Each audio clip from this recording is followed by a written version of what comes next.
Bueno, buenas tardes a todos, a todas, compañeras, compañeros. La verdad que una alegría nuevamente a sala llena. Hoy estamos ya más de 12 charlas que hemos realizado en nuestro Instituto Patria. Así que, bueno, en nombre de la presidenta, en nombre de toda la comisión directiva, le damos a todos los que por primera vez nos acompañan la bienvenida a esta charla. También un agradecimiento especial a los expositores de hoy, a los integrantes del panel.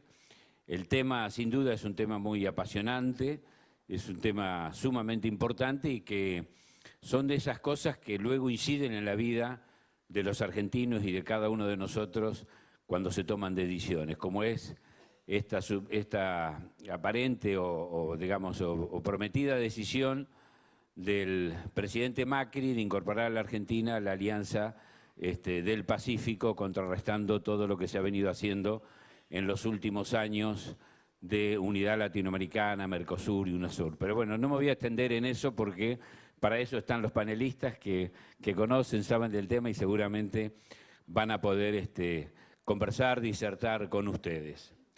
Pero yo me voy a permitir robarles 5 minutitos de su tiempo y voy a leerles una carta que apareció hace unas horas en la página de nuestra presidenta honoraria, Cristina Fernández de Kirchner, porque realmente creo que los hechos que denuncia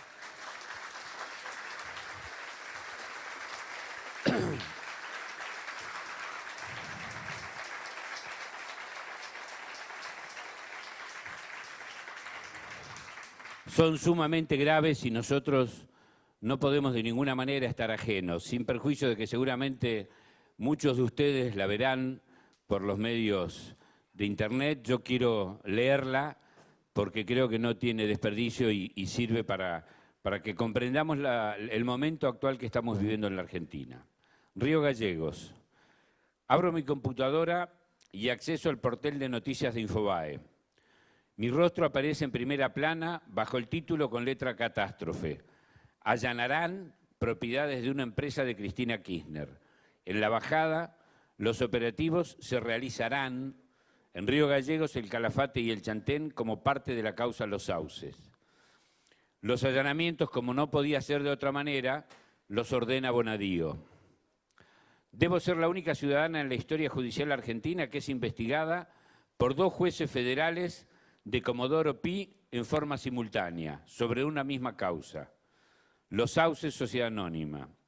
Antes el ensañamiento de Bonadío era Autosur, hasta que lo apartaron de la causa. Es más, el otro miembro de Comodoro Pi, Julián Ercolini, ha ordenado una pericia integral sobre los Sauces, Sociedad Anónima desde el año 2008 a la fecha. Es muy probable que como Bonadío allanó hoy las oficinas donde hay documentación de la sociedad sustrayéndola, no se pueda realizar la pericia que el otro juez ordenó. Pero no todo queda ahí. También allanaron departamentos, propiedad de los Sauces, que estaban alquilados o que están alquilados a terceros. Me dicen que a uno de ellos, de los inquilinos que no estaba en Río Gallegos, le rompieron la puerta a patadas. Hacía tiempo, décadas, diría, que no se veía un abuso de poder y persecución política semejante. Además, la sincronización informativa es sorprendente. Infobae, host organ de la embajada, es un ejercicio de clarividencia. En un ejercicio de clarividencia predijo futuro, allanarán, para incautar documentación. Y en otro ejercicio de adivinación, TN, casualmente se encontraba en Santa Cruz. Transmitirán en vivo y en directo los allanamientos arrasando los códigos vigentes y los más elementales derechos y garantías que la Constitución Nacional reconoce a cualquier ciudadano. Esta no es la primera ni tampoco será la única causa que inventarán, ni la última excursión de pesca. Lo vienen haciendo desde el año 2003 a la fecha. Nunca hubo en las últimas décadas presidentes más denunciados e investigados que los que ejercimos la primera magistratura desde el año 2003 al 2015. Y como nunca tuvimos cuentas en negro en el exterior o bienes no declarados en el extranjero, sustrayéndoles del fisco argentino, siempre han inventado sobre las declaraciones juradas que siempre en tiempo y forma presentamos ante la Oficina Anticorrupción, desde que ejercimos cargos electivos nacionales y desde siempre ante la AFIP para pagar los impuestos al día. No estamos en los Panama Papers, ni en ningún otro escándalo internacional. ¿Alguien sabe si al presidente y su familia, todos involucrados en Panama Papers, le allanaron sus casas, sus empresas o sus oficinas? ¿O la de alguno de sus funcionarios involucrados que lo acompañan desde el inicio de su gestión en el gobierno de la ciudad, que además provenían de las empresas familiares con altos cargos directivos? ¿O la de sus primos y amigos contratistas de la obra pública? ¿Creerán que de esta manera lograrán disciplinar a la dirigencia política, sindical o social opositora? Tal vez pondrán con algunos, o tal vez con todos. Conmigo no. No cuenten con ello.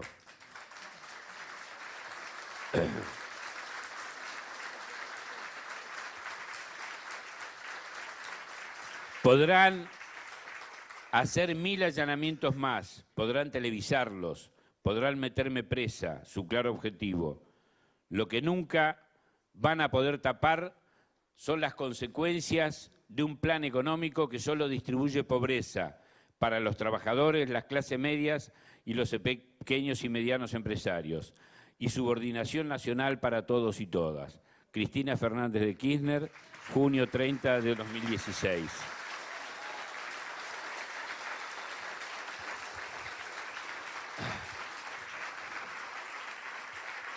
Yo quiero también decir que esta persecución inédita que no veíamos desde la democracia nos remonta, es muy triste decirlo, a lo que fue el año 55, a esa persecución política, mediática, ideológica, simbólica que se hizo con el cadáver de Evita.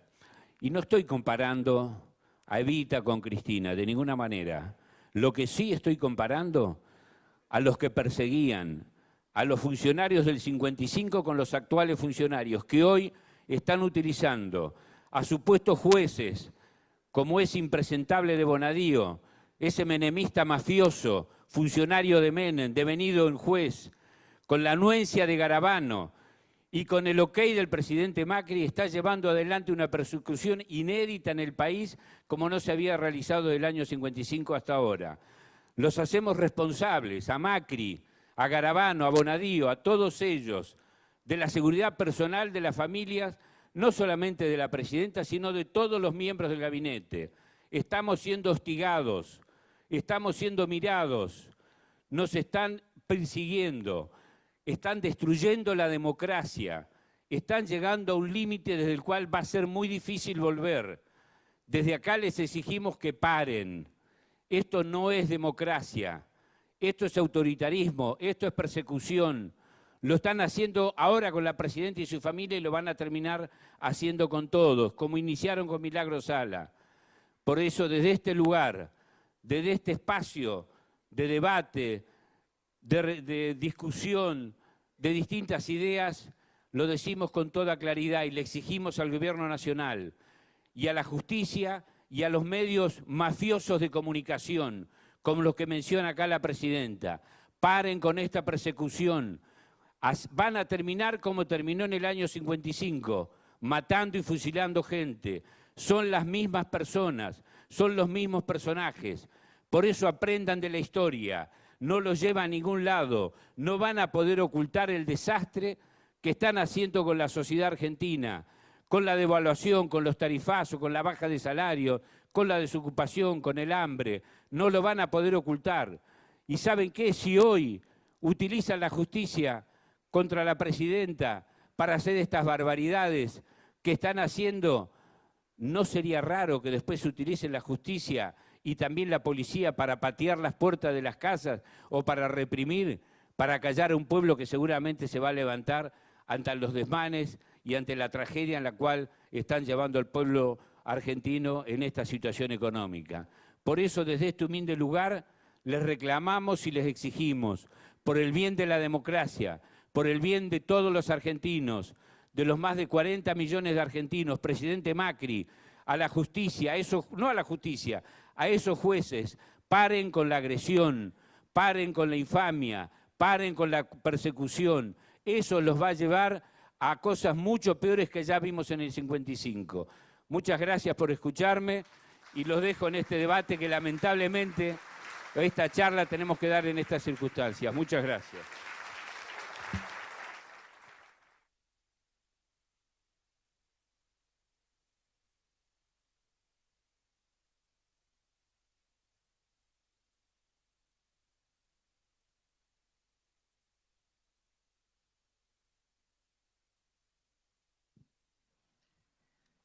Hola, hola. ¿Se escucha?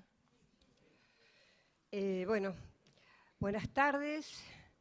Un poco choqueados después de esta carta de Cristina Fernández de Kirchner, de ese episodio con el gas pimienta, que nos ha afectado a todos los que estamos en la parte de adelante de este edificio. Pero bueno, hay que ponerse a trabajar y a pensar. No sabemos qué pasó, justamente empezamos todos los que estábamos adelante a toser mucho, a ahogarnos, a sentir un fuerte dolor en la garganta y en la nariz y picazón, y era que habían tirado una pastilla de gas pimienta, no sabemos quién. En el hall, habían tirado en el hall. Bueno, vayamos al trabajo nuestro, que es pensar un poco lo que está pasando. Yo quiero agradecer muchísimo la invitación al Instituto Patria, a una institución que tiene como referente a la presidenta Fernández de Kirchner. A mí realmente me llena de mucho orgullo. Y también coordinar esta mesa de académicos que, por supuesto, van a ayudarnos a pensar esto que está pasando. El título, como ustedes saben, es del Consenso de Mar del Plata al TPP, o sea, al Tratado Transpacífico, y a la Alianza del Pacífico.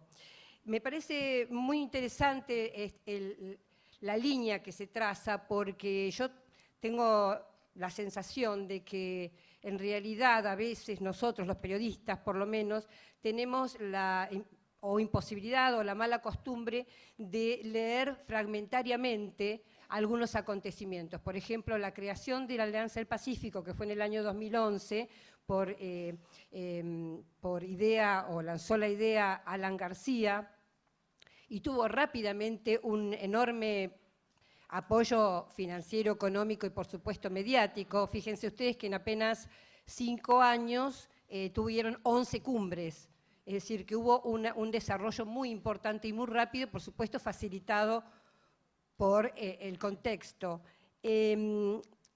Decía, leer fragmentariamente algunos acontecimientos y no verlos como parte de una gran estrategia a la que a veces se nos escapa, tengo la sensación de que se nos escapa el gran dibujo.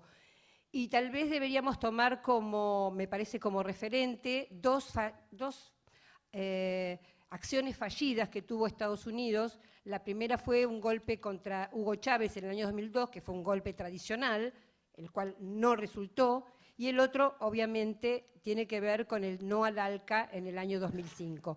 Creo que probablemente el 6 de noviembre del 2005, ese mismo día, hayan empezado a trabajar sobre, o a cambiar incluso los asistentes y los comités de pensamiento que tienen ellos, para empezar a pensar una estrategia de recuperación de la región, porque una región alineada es la única herramienta que tienen para garantizarse la hegemonía mundial. Sin nuestra región alineada, ellos no podrían seguir ejerciendo el poder mundial que ejercen.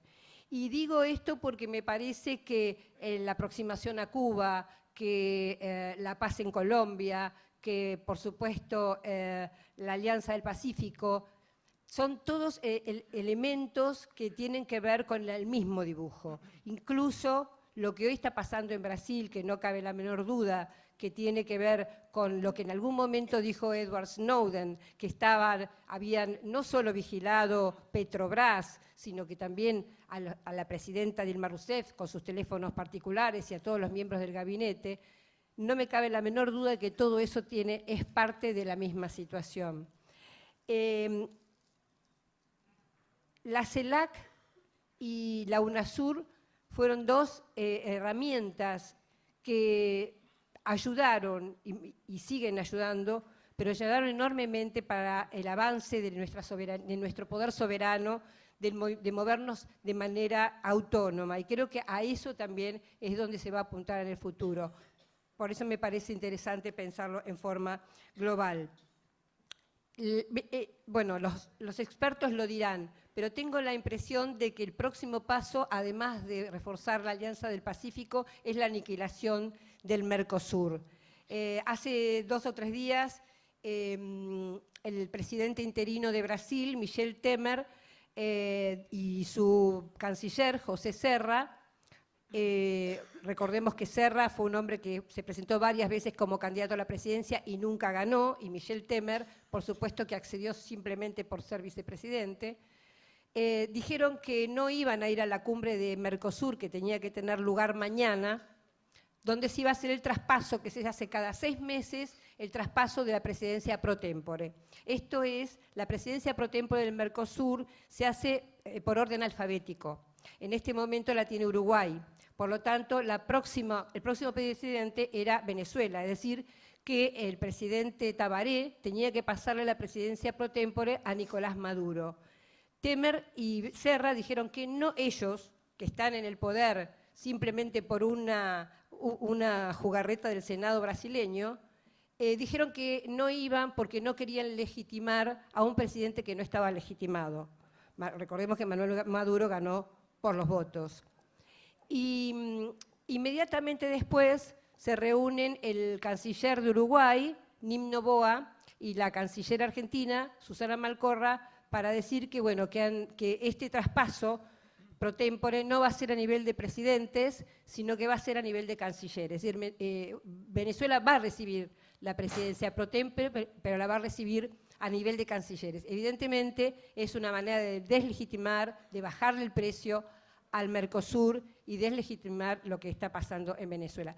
En este marco, hoy el presidente se encuentra en Chile, en la Alianza del Pacífico, diciendo que, bueno, por eso lo comento después, porque seguramente que lo van a tratar los compañeros que están acá en la mesa. Los voy a presentar entonces y después va a haber un ratito de preguntas y bueno, y nada más. Entonces los voy a presentar. Estamos con Paula Español, economista, ex subsecretaria de Comercio Exterior, con Juan Manuel Carr, politólogo de la UBA, analista internacional, a mi derecha Arnaldo Bocco, economista, exdirector del Banco Central, y yo que soy periodista internacionales. Así que bueno, muchas gracias y le dejo la palabra a Juan Manuel Carr. Hola. Bueno, ¿se escucha ahí? Se escucha. Primero, el agradecimiento a todos por venir, por estar. Digamos, es un tema en general, la política internacional, que no suele tener este tipo de auditorios tan grandes, pero me parece que la situación política que estamos viviendo en todo contexto, y no solo a nivel internacional, implica esto, ¿no? Que haya cada vez más interesados en entender y en analizar lo que sucede a nivel internacional y qué cambios hay en el panorama político latinoamericano, sobre todo visto y considerando la posición de la Argentina. Segundo, agradecer al Instituto Patria por la invitación, a Oscar, a Jorge, a Teresa, a Federico, todo el equipo, y bueno, claro, a Cristina Fernández por impulsar un espacio así que creo yo es muy necesario en el momento actual de América Latina y el Caribe. Tiene pocos antecedentes, uno puede ser el Instituto Lula, pero tiene pocos antecedentes y es importante que se hagan este tipo de encuentros. Ordené mi exposición en algunos mitos del PRO en política exterior, lo que yo considero que son mitos del PRO. Son 4 o 5, después de los mitos del PRO voy a decir algunas conclusiones a mi parecer, y obviamente después con los compañeros de la mesa vamos a hacer el intercambio, más los comentarios de ustedes. Mito 1 del PRO, vamos a hacer que la Argentina vuelva al mundo. Ese es el título, ¿no? Cuando uno escucha a Marcos Peña, al propio presidente Mauricio Macri, a la canciller, la idea es volver al mundo. Volver al mundo, que aparece como una idea también lejana, como esta famosa lluvia de capitales que iban a venir o que están por venir y todavía no los conocemos, no los vimos, o este famoso segundo semestre que empieza mañana y en el cual ya nadie pone expectativas, porque ellos mismos dicen, bueno, el año próximo, el otro, veremos. Me parece que este mito de vamos a volver, que hacer que la Argentina vuelva al mundo, nace antes de la elección, nace antes de la primera vuelta del año pasado. El grupo de internacionales del PRO lo había puesto, se llama Grupo Consenso, había sacado un comunicado público de unas 10 carillas donde decía Argentina tiene que volver a tener vínculos tradicionales con los Estados Unidos y la Unión Europea. Ahí estamos viendo cuál es la idea de política internacional o ese famoso volver al mundo del PRO. Es volver a tener vínculos con los Estados Unidos y la Unión Europea, escapándose sectores muy importantes de la economía internacional actual, como voy a decir después, por ejemplo, el papel fuerte que tiene Asia allí y China allí, porque después voy a hablar del TPP, y se vinculaban eso, ¿no? Los vínculos tradicionales, la palabra dice mucho, vínculos tradicionales. Los siguientes hechos fueron en ese sentido. El primer viaje internacional importante del presidente, una vez asumiendo sus funciones, viajó a Davos, al Foro Económico Mundial de Davos. Es la primera vez que un presidente argentino vuelve después de 14 años a ese lugar. Y ahí, ¿qué hizo él? Se juntó con David Cameron, ¿no? La primera acción internacional es un viaje a Davos a debatir con los grandes capitales y un encuentro con David Cameron, donde la prensa inglesa celebró que él no hable de la resolución 2065 de la Organización de Naciones Unidas, que le pide a Gran Bretaña sumarse al diálogo con la Argentina. Primer punto, si eso es volver al mundo, me parece que está bastante complejo. El segundo que hizo, la denuncia a Venezuela en la cumbre del Mercosur en Asunción. Mencionaba el tema Venezuela y creo importante traerlo acá. La segunda acción de Mauricio Macri en su volver al mundo fue decirle al país con el cual la Argentina bloqueó el ALCA en el año 2005, te vamos a sacar del Mercosur. Esa era su idea inicial, después hubo idas, vueltas, etcétera, etcétera.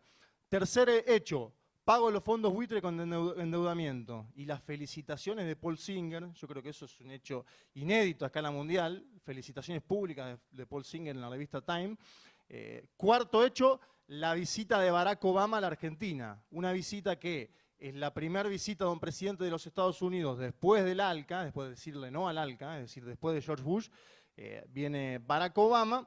Y además, la noticia que circuló poco, pero que fue lo que vino verdaderamente a traer Obama, es intentar un TLC con la Argentina, un tratado de libre comercio apenas 10 años después de aquel no. Después, en los últimos días o meses, la visita a Juan Manuel Santos en Colombia, eso se puede entender desde el eje de la Alianza del Pacífico, pero después pasó algo que también salió poco en los medios de comunicación. Mauricio Macri no solo se juntó con Juan Manuel Santos, sino que lo vio a Álvaro Uribe Vélez. Álvaro Uribe Vélez, que es el expresidente colombiano que está en contra de la firma de los acuerdos de paz en La Habana, que siempre fue muy crítico a esos acuerdos de La Habana. Me parece que eso también dice mucho de cómo entiende Macri la política internacional. Va a un viaje a juntarse con un presidente y se junta con el principal opositor en ese mismo país sin ningún drama. Acá también trajo a numerosos políticos opositores de países de América Latina y el Caribe a la Casa de Gobierno, algo que no se suele hacer en política internacional, lo ha hecho. Trajo a Sebastián Piñera, trajo a Capriles. Bueno, estamos viendo hechos inéditos en los últimos años en la política internacional de Argentina. Y el último dato de ese primer mito, que Argentina vuelva al mundo, tiene que ver con el apoyo del presidente Macri a Mariano Rajoy y el Partido Popular en las elecciones de España. A través de un Twitter, él dijo un apoyo muy fuerte a Mariano Rajoy y al Partido Popular en España, que está gobernando en un momento donde de las 10 zonas con más paro, es decir, con más desocupación de la Unión Europea, 6 están en España. Digo, para graficar a quién está apoyando el presidente Macri. Algunos hacían chistes en Twitter en España y le ponían la internacional panameña al saludo de Macri a Rajoy, porque claro, él tiene a varios de sus ministros implicados también en cuentas offshore en Panamá. Y ahí pongo la pregunta, ¿pero Argentina no estaba en el mundo? Porque nosotros tuvimos en los últimos años un fortalecimiento muy claro de los vínculos de Argentina con los países de los BRICS, desde el nacimiento de ese bloque, principalmente con Moscú y Beijing. Podemos decir que son las dos locomotoras del bloque BRICS y que esto hay que decirlo con claridad, es el momento del mayor auge de acuerdos entre la Argentina y estas dos potencias. Además, un fortalecimiento de instancias como la CELAC, la Comunidad de Estados Latinoamericanos y Caribeños, que se planteaba como antítesis a la Organización de Estados Americanos y a la UNASUR, es decir, otro fortalecimiento es el de UNASUR. Y además el fortalecimiento del espacio del G77 más China en la Organización de Naciones Unidas. El espacio del G77 más China son 133 países. 133 países que estaban apoyando a la Argentina en dos causas muy importantes. Contra los fondos buitre y por la soberanía de Malvinas. Y ahora ese apoyo parece desdibujado, lejano, porque la Argentina velozmente intentó otra política internacional. Entonces vamos al segundo mito del PRO. Ellos dicen, vamos a desideologizar la política exterior, como diciendo o anunciando que la política exterior durante los 12 años de kirchnerismo estaba muy ideologizada. Algunos datos concretos sobre esto. No se conoce opinión del presidente Macri sobre la UNASUR, por ejemplo. Este yo creo que es un hecho inédito. La Argentina tuvo un papel preponderante en la fundación de UNASUR. El primer secretario general de la UNASUR fue Néstor Carlos Kirchner. Se llama así la sede que está en mitad del mundo, a kilómetros de Quito. No se conoce opinión alguna hasta el momento. Pasaron más de 6 meses de Mauricio Macri sobre UNASUR. Digo esto para graficar el calibre de la política exterior del macrismo. La Argentina pasó el año pasado, en plena campaña electoral, en un momento vino Luis Ignacio Lula da Silva a la Argentina. En aquel momento se hizo un acto donde estaba Cristina Fernández, Luis Ignacio Lula da Silva, Daniel Scioli, etcétera, etcétera. En aquel acto, Cristina Fernández le pidió a Lula que sea embajador para que Argentina ingrese a los BRICS. Los BRICS, el bloque de países emergentes que hacen mover al mundo. Digo, si uno analiza las principales economías de las 3 primeras, tenés a India y tenés a China, de las 3 primeras, las que mueven al mundo. En aquel entonces Argentina pidió el ingreso al BRICS. Y hoy vemos hechos que van en otro sentido. En primer lugar, el hundimiento del pesquero en el sur. Beijing contestó velozmente, la Cancillería de Beijing es muy cautelosa para contestar. Bueno, dijo, nosotros necesitamos saber qué pasó ahí, por qué Argentina hunde ese pesquero. La salida del canal Russia Today, esto fue en las últimas semanas, se manifestó el canciller Lavrov. Para que el canciller Lavrov abra la salida de un canal de televisión en otro país es porque le duele mucho. Y algo que tampoco está bien visto en política internacional, que es lo que sucedió con Brasil. La Argentina salió velozmente a decir, vamos a respetar al gobierno de Michel Temer, lo trajo al canciller, el canciller vino a la Argentina, es el primer viaje que hizo, y yo creo que eso puede, sin lugar a dudas, traer complejidades con Brasil, principal socio comercial de la Argentina, en caso, que no es una locura, de que vuelva la presidenta Dilma, que está hasta el momento suspendida, pero que tiene que ir al Senado, y ahora los peritos del Senado están diciendo que no hay crimen de responsabilidad. Digo, para entender la situación. Entonces decimos, te estás poniendo en contra de 2 de las principales potencias mundiales, a excepción de Estados Unidos, y le estás diciendo a Brasil que lo felicitás por un cambio de gobierno que todavía no está garantizado. Bueno, entonces no hay desideologización de la política exterior de Mauricio Macri, sino lo contrario, hay una ideología muy clara y concreta. Tercer mito del PRO, las economías del Pacífico son el ejemplo a seguir. Esta me parece de las más interesantes porque se desconoce mucho del tema. Si uno analiza el crecimiento del PBI de estos países, de México, de Colombia, de Perú y de Chile, encontrará que tienen crecimientos muy similares en términos de PBI, del crecimiento del PBI a nivel anual, al de las demás economías. Las economías, podríamos decirle, post-neoliberales, el otro bloque, el de Argentina, el de Bolivia, el de Ecuador, el de Venezuela, etcétera, etcétera. ¿Por qué? Porque también hay ciclos internacionales, tiene que ver el precio de las commodities. Bueno, hay algunas variables que nos explican por qué crecen en términos de PBI de forma similar. Ahora, cuando uno analiza la distribución de ingresos en los países de la Alianza del Pacífico, bueno, esto está más complicado, porque estamos hablando de que, según el coeficiente de Gini, estas son sociedades más desiguales, es decir, a veces se nos plantea como ejemplo sociedades más desiguales, con salarios más bajos a los que tienen los trabajadores de Argentina, con menos organización a nivel sindical que tienen los trabajadores de Argentina. Eso es un dato duro y puro para analizar. Y segundo, los países de la Alianza del Pacífico tienen políticas sociales focalizadas, es decir, un enfoque neoliberal, diciendo el problema es el 2, 3, 4% de la población, no hay asignación universal por hijo, como hay en la Argentina, no hay plan Bolsa Familia, programa Bolsa Familia, como hay en Brasil. De hecho, Temer está queriendo cortar buena parte del plan Bolsa Familia. Él dice que tiene que ir al 5% más pobre. No hay misiones sociales como en Venezuela, no hay bonos Juancito Pinto y Juana Zurduy como en Bolivia, no hay escuela del milenio como en Ecuador. ¿Qué quiero marcar con esto? Indudablemente hay orientaciones económicas distintas, que tienen que ver con cómo se gobierna ese ingreso de PBI, que más o menos es similar a América Latina y el Caribe por lo que son las condiciones internas y externas. Lo otro que hay que decir es que son países con gran inestabilidad política, y esto hay que mencionarlo, se analiza muy poco, pero hay que decirlo. Por ejemplo, de los 4 presidentes que firmaron el inicio del acuerdo macro de la Alianza del Pacífico, solo uno permanece en el gobierno, Juan Manuel Santos. Estamos diciendo que Sebastián Piñera ya no está en el gobierno, que Humala está saliendo del gobierno porque no pudo presentar siquiera un candidato en la elección presidencial en la que se elegía su sucesor, y que Calderón ya no gobierna en México. Entonces estamos hablando de sociedades convulsionadas en lo político, con fuertes cambios internos. México, por ejemplo, habrán podido ver lo que fue semanas atrás la represión a los maestros en Oaxaca. Una locura, algo que uno dice que tendría que salir más en los medios porque es un hecho de dimensiones insólitas en América Latina a esta altura, en pleno siglo XXI, pero sucedió. Ahora, antes sucedió los 43 de Ayotzinapa, en el medio tenemos información del Estado mexicano, es decir, el propio gobierno del PRI, que nos dice que según cifras oficiales, desde 2007 para acá hay 27.000 desaparecidos en México. 27.000 desaparecidos de 2007 para acá. Digo, si ese es el ejemplo, hay que problematizar qué es volver al mundo, ¿no? Me parece que esto es así. Después tenemos Colombia. Colombia, se están firmando los acuerdos de paz en La Habana y son muy importantes porque van a garantizar una solución política a un conflicto armado que tiene más de 5 décadas. Ahora, en los últimos 4 años hay 120 militantes del movimiento social y político Marcha Patriótica que fueron asesinados, ¿sí?, por paramilitares en Colombia. Este es otro dato que se desconoce. Y en Perú y en Chile sabemos muy bien cómo son las políticas de las fuerzas represivas del Estado frente a las movilizaciones. Lo conocemos, cada tanto eso sí puede aparecer en las noticias. El cuarto mito del PRO a nivel internacional es la Argentina ingresó a la Alianza del Pacífico. ¿Por qué ese fue el título? Y acá se mencionaba antes a Infobae, lo mencionaba Oscar. Si vos entrabas y veías ese día Infobae, decía Argentina ingresó a la Alianza del Pacífico.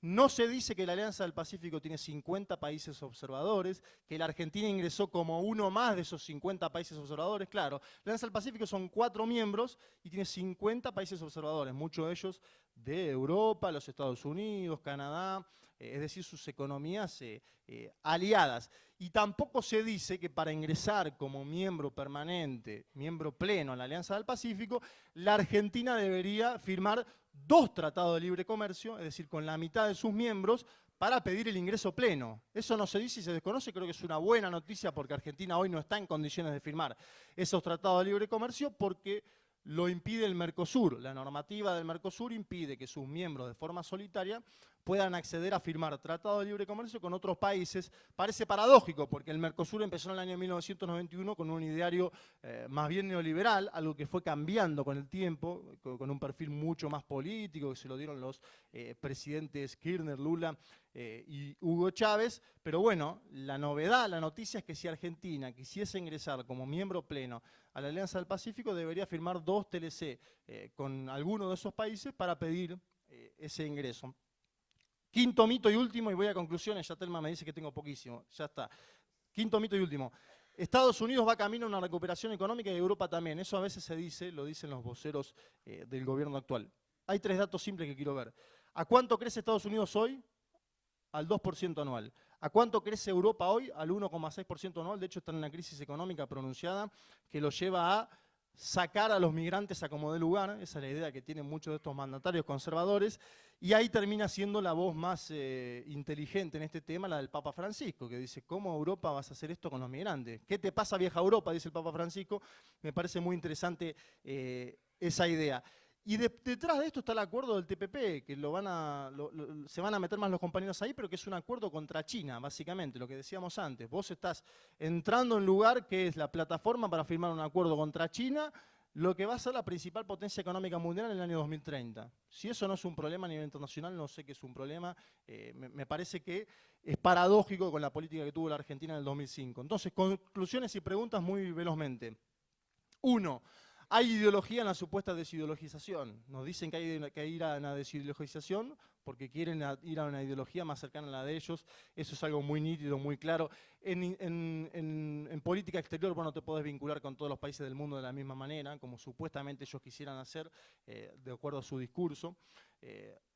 Punto número 2, Argentina paradójicamente termina pasando de intentar formar parte del bloque BRICS a diferenciarse de una forma muy sustantiva de este bloque. Creo yo que esto es algo muy complejo. Punto número 4, el que decía antes, Argentina se pone a disposición del TPP, lo que mencionaba antes, este es un hecho nítido, Argentina se pone a disposición de un tratado que está hecho contra China, y me parece que en el discurso de Macri hoy también se pueden encontrar cosas interesantes. Él habló en la cumbre empresarial, no en la presidencial. Esto es algo muy interesante también para analizar en términos sociológicos, cómo el presidente lo invitan a la cumbre empresarial y al menos la información que hay hasta el momento es que no va a hablar en la cumbre presidencial. Y habla de pobreza cero ante países que no tienen pobreza cero. Y habla de pobreza cero en un momento donde hay 1,5 millones de pobres nuevos en Argentina. Un discurso muy paradójico y que me parece que acá tenemos que sistematizar y trabajar. Por último, plantear la importancia de espacios de debate como este. La política exterior a veces nos los quieren hacer creer que es algo muy complicado, que no se puede entender. ¿Para qué? Para esto mismo, para hacer la política exterior que ellos quieren hacer, que es una política exterior de cara a las grandes potencias en declive, por otro lado, como son los Estados Unidos y la Unión Europea, que lo mencionaba antes, son los espacios que menos crecen a nivel internacional hoy, y me parece que hay que prestar atención a las asimetrías comerciales de la Argentina y América Latina con estas potencias, porque se podría estar editando un nuevo momento como el que se evitó en el 2005, una especie de ALCA, si se quiere ALCA Light, ALCA 2.0, pongámosle el nombre que tengamos ganas, pero esto es volver a lo mismo que ya le hemos dicho que no en el año 2005. Muchas gracias a todos.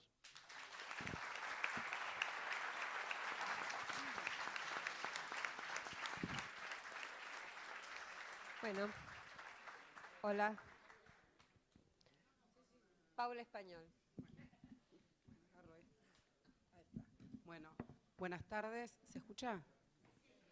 Bueno, buenas tardes. Me sumo a los agradecimientos, por supuesto, al Instituto Patria y a celebrar, como bien decía Juan Manuel, que un tema que no es que tenga necesariamente tanto sexapil, cuando tiene además tantas siglas en el título, el TPP, el AP, llega un momento que uno no sabe de qué está hablando, y al mismo tiempo, como bien decía Juan Manuel, es un tema importantísimo porque da lineamientos y puede llegar a hipotecar el futuro de nuestro país de aquí en adelante, y quizás uno hoy en día no termina de dimensionar, porque por supuesto que es mucho más fácil dimensionar que los precios en el supermercado se dispararon, a dimensionar qué podría implicar un ingreso al TPP de acá a 10 o 15 o 20 años, al tiempo que pueda llevar un proceso de integración, pero realmente son pasos importantes, y creo que aquí justamente lo que se destacaba previamente son por ahora señales políticas. Ser observador en el acuerdo de la Alianza del Pacífico y que hoy Macri esté en Chile es una primera señal política hoy.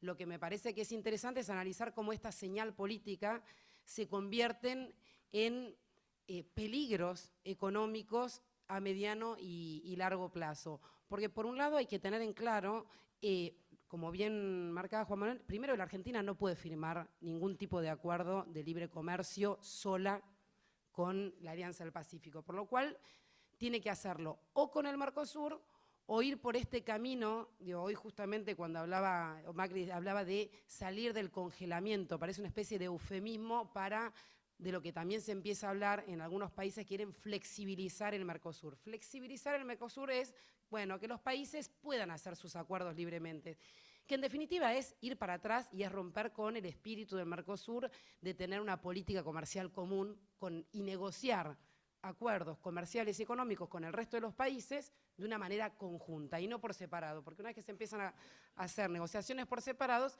y se va rompiendo la base de integración económica, política y social que busca hacer el Mercosur y que busca hacer el Mercosur con todo el resto de América Latina a través del UNASUR y de la CELAC. Entonces, en ese sentido, lo primero es que hoy no se puede. Y además también hay que entender que aunque se pudiera, comercialmente no es el mayor de los peligros tangibles, porque en definitiva, Argentina hoy y el Mercosur tienen, Argentina en particular, tiene prácticamente liberalizado el comercio en más de un 90%, con Chile en su totalidad, pero con Colombia y con Perú. Con el único país que tiene solo libre comercio, si se quiere, en un 30% de su comercio, es con México. Pero con el resto de los países no es que ese necesariamente sea el peligro. Por eso digo, es una indicación hacia dónde se quiere dirigir económicamente y cuáles son las decisiones, porque es una puerta de entrada, como bien se decía y como está planteado en el título, a lo que sería el TPP, que nace inicialmente con esta idea de hacer una gran integración entre los países de Asia y entre los países que dan al Pacífico de América, de una conjunción que implica casi un cuarto del PBI y casi un cuarto del comercio internacional del mundo, esta asociación, sin China, como bien dijo. Entonces, es una decisión y es un peligro, porque además este tipo de acuerdos, y es donde quizás a veces nosotros nos quedamos con algo que no es menor, que es el comercio, sin duda no es menor, pero nos olvidamos que en estas negociaciones hay toda otra cartera, digamos, de puntos a negociar gigantesca, que tiene que ver, por ejemplo, con la cuestión de las patentes. Y el TPP exige acuerdos incluso más flexibles en temas de patentes y en particular de medicamentos que lo que exige hoy en día la OMC, que es como esta especie de Corte Suprema del Comercio Exterior, que también conocemos algunos y que bastante hemos padecido, pero bueno, en definitiva, lo importante es decir, además de liberalizar el comercio, se quiere liberalizar y se quiere intervenir en el tema de las patentes y también en el tema de las compras públicas. Y no un par, porque hay muchísimas cosas que se negocian, ambientales, etcétera. Pero el tema de compras públicas es, sin más, decir que se le va a dar trato nacional en las compras del Estado y en las licitaciones y en todo, digamos, el gasto de inversión y los proyectos que licita el Estado, se le va a dar trato nacional a todos los países del TPP, incluido Estados Unidos, y esas son las grandes negociaciones que se están dando. Liberalizar el comercio de servicios, el tema del trato en las inversiones extranjeras directas. En definitiva, lo que quiero decir es que el peligro va más allá de la cuestión comercial y es una definición de hacia dónde se quiere dirigir la política. Entonces, acercarse a la Alianza del Pacífico, aunque no sea más una señal hoy, y acercarse a la posibilidad de volver a tener un TPP, en definitiva, es definir cuál es el tipo de inserción internacional que se le quiere dar a la Argentina. Que claramente la que se está planteando hoy, y con los socios que se está empezando a querer fortalecer el lazo, es una inserción internacional que define un modelo de país en el cual lo que se quiere priorizar es el desarrollo productivo del agro. Es, digamos, esta idea de volver a ser un proveedor de materias primas y estar inserto a través de nuestros recursos naturales. Que es una inserción, por supuesto, distinta a la que se estaba planteando, y eso además claramente tiene una consecuencia entre qué inclusión social y cuánto empleo genero. Es así de simple. Entonces, es una definición política y económica de qué modelo de país uno está decidiendo.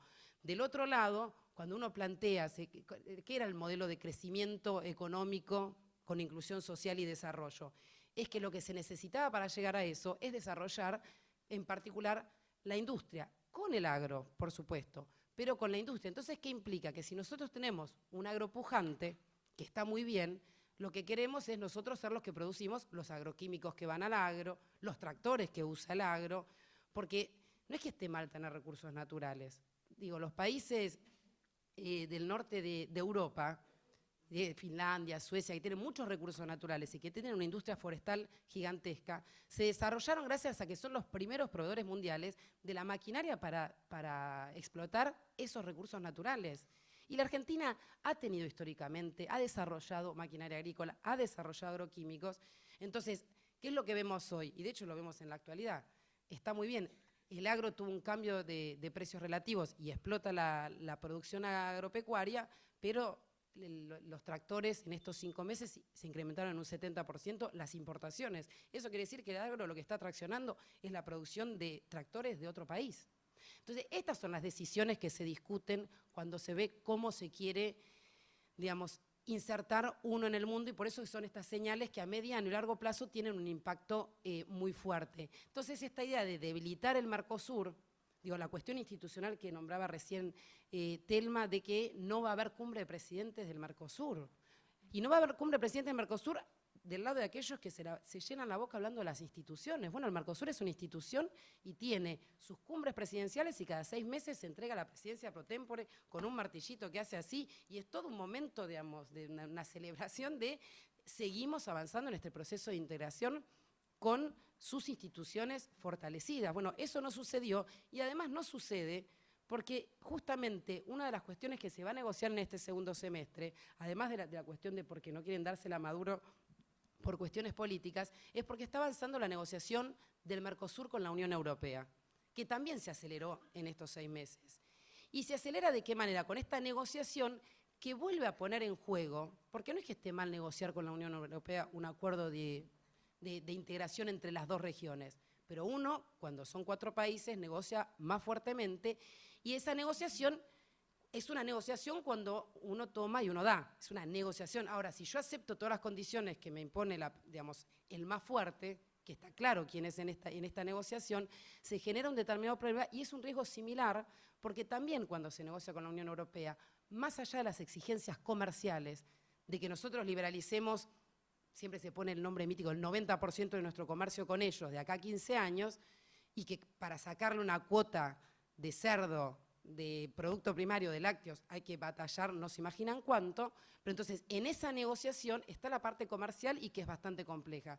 Pero también hay negociaciones de compras gubernamentales, hay negociaciones de IP, se llama indicación geográfica, entonces si se puede seguir llamando champán, manteca, bueno, no importa. Hay un montón de cuestiones que son medidas proteccionistas del lado de ellos, que en estas negociaciones también empiezan a jugar. Entonces, en definitiva, el debate, cuando uno se pregunta cuál es la negociación que uno quiere profundizar, porque en todos estos años, y tratando un poco de abonar a esta idea de los mitos, nosotros no estábamos no solo aislados en el mundo, sino que estábamos llevando conversaciones desde el Mercosur con la Alianza del Pacífico. Había habido encuentros de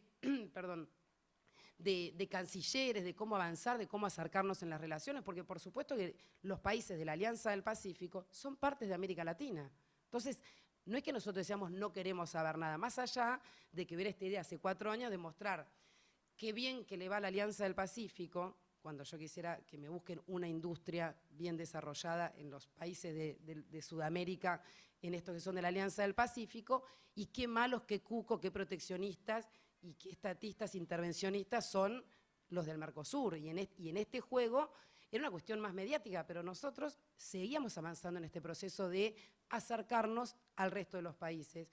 Y de la misma manera, la negociación con la Unión Europea estaba. El tema es que uno pensara en qué negocia y qué prioriza cuando negocia. Y entonces volvemos a decir, bueno, el eje está en cómo nos queremos insertar en el mundo. Y por eso había una idea clara que más allá de la inserción internacional con las grandes potencias, incluida India e incluida China, por supuesto, pero con todas las grandes potencias, lo importante era fortalecer la región, que es donde hay que poner los ojos, porque parece que a veces nos olvidamos que en América Latina viven 600 millones de personas.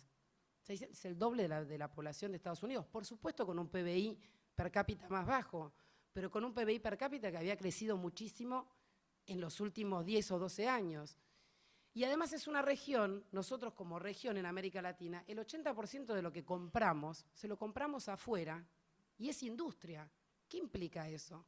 Que tenemos un espacio para crecer dentro de la región, fortaleciendo nuestros lazos económicos, políticos y productivos, muy grande. Y que eso es lo que yo les decía, es una elección de inserción en el mundo, porque es una elección de sociedad, de desarrollo económico y de modelo de país que uno tiene. Y esto, por supuesto, lleva a la política, porque las decisiones que se van tomando las toman presidentes, se firman acuerdos, y entonces, digamos, hay un gran marco político sobre el que se va avanzando en este tipo de negociaciones. Pero lo que sucede es que detrás de estas negociaciones políticas y que tienen su pata, por supuesto, económica, hay siempre una idea de país. Está claro que el actual gobierno tiene una que es volver a insertarnos como una como un país proveedor de materias primas y con esa idea de que hay que hacer para producir aquello para lo que somos competitivos, y no es que el proceso de ser competitivo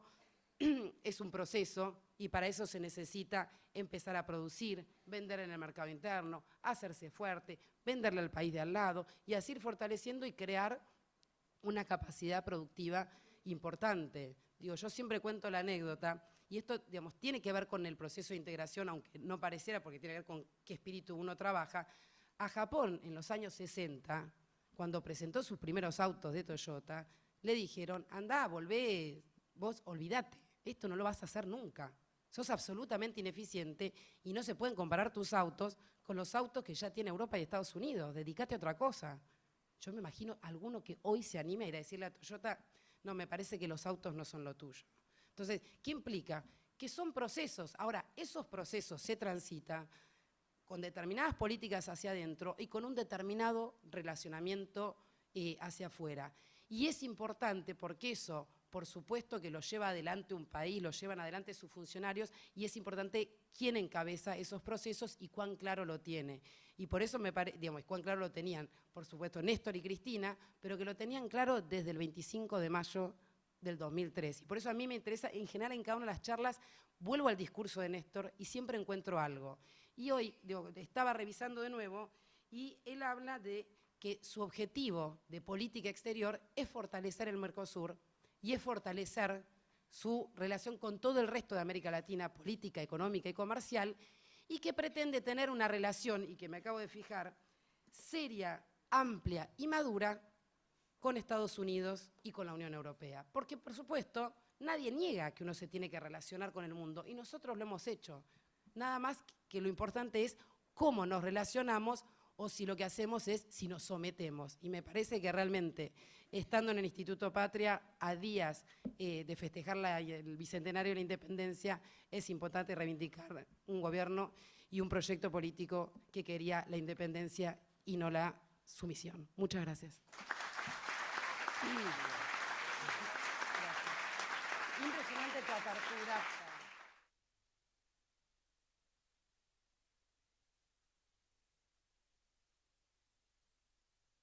Bueno, ahora Arnaldo Bocco.